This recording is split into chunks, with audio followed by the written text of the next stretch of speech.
And the idea behind this painting, first of all, I didn't want to do calendar art.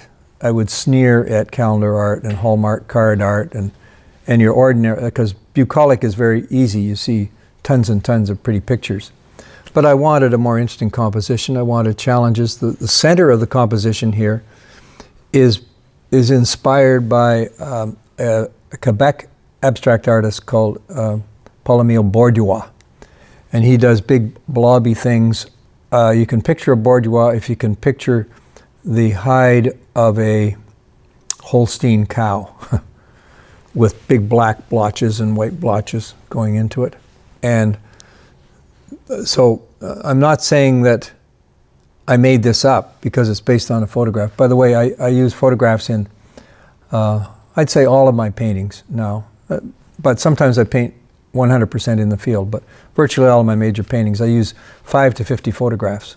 And I take bits and pieces and I orchestrate it so they go together the way I want them. And so I'm sure that I took this photograph. By the way, there was no barn swallow when I took the original photograph. And it's a broken window in the barn. I'm sure I took it because Bourgeois was part of my psyche. And I was intrigued by the abstract positive and negative shapes in the plaster coming off the old stonework of the stable.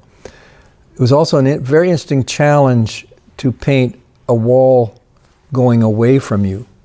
And the other thing I really liked was the little glimpse of the great outdoors, just as a little sliver. He was born in the barn. He's a barn swallow, and they nest up above timbers inside the barn. They build a mud nest. And it's sitting on the ledge of this broken window there, thinking about life in the great outside world. And coming from that barn enclosure and looking to, he can only see a little bit of it, but soon he's going to be swooping through the air and the atmosphere and so on.